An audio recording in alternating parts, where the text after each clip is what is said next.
Noah, when he was on the ark, if he ever had barbecue. Like, hey, throw on those unicorns.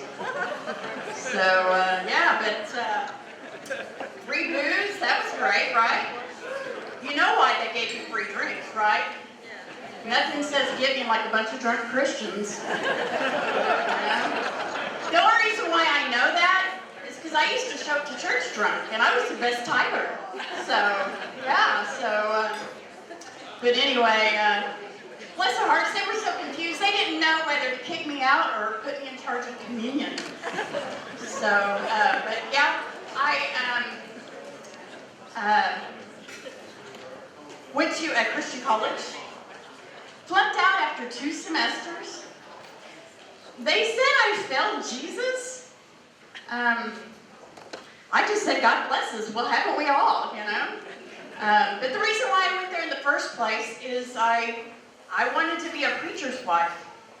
I don't know why. I just always felt like I had this calling from God that someday I would have a slutty daughter.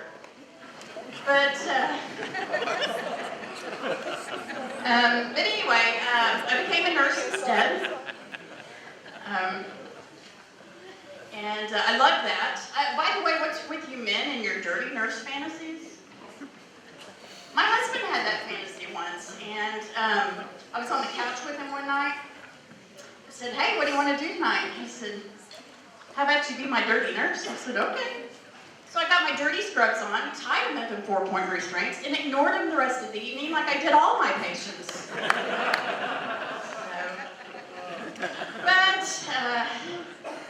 Yeah, I was kind of, I loved being a nurse. It was great until the State Board of Nursing found out that I like to get high off of my patients' pain medication. I'm not proud of it now, but back then, I thought I hit the jackpot. I mean, where else could a junkie go to get free drugs, clean needles, and to get paid to do it all? Democrats like to call that Obamacare.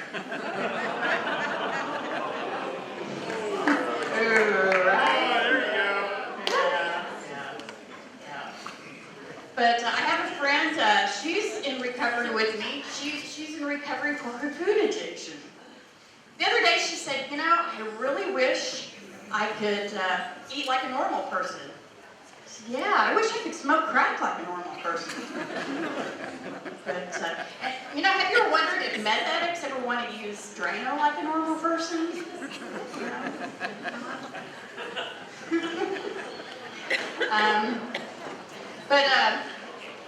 Yeah, a lot of people wonder, you know, if that was my rock bottom. That wasn't my rock bottom. My rock bottom came 7 years later. It was early on a Monday morning. I got arrested in the county, thrown into the county jail for drunk driving. You know, you get a moment of clarity when you're trying to act tough in front of a bunch of prisoners wearing your Hello Kitty pajamas. So I pretty much told God, I said, God, you either fix me or you take me off this planet. And that was 3 years ago, and I'm still here. But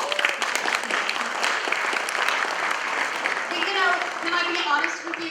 It wasn't somebody beating me over the head with a Bible telling me about my less than stellar Christian career.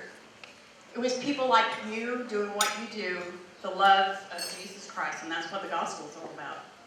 Amen. And but you know, when I come across a few Christians every once in a while that I see that they're kind of that way, and to be real honest, I kind of like to play with them a little bit. A lady the other day, she was sitting with me in the doctor's office. She turned to me and she said, "Have you found Jesus?" I said, "Yeah, I found Jesus, but I'm still looking for my sanity. Can you help me find that?" She turned to me and she said, "You know, I'm a full gospel Christian." "What kind of Christian are you?" "I don't know, partial gospel Christian?" I just don't get it. I don't get the run the race type thing. I mean, some people, I guess, take Paul's run your race literally, and I don't understand it. I believe in the love of Jesus Christ and loving each other. I like to go heavy on the peace on earth, goodwill towards men, and light on the harsh, judgmental, gays are the root of all evil. I'm sorry, gays are not the root of all evil. My mother-in-law is. But anyway, so I watched the Duck Dynasty. Anybody watch the Duck Dynasty? Like to watch the Duck? Yeah, I don't get it either. I mean, come on. If I want to see a bunch of rednecks acting goofy, I can go to the local Walmart and be entertained for hours.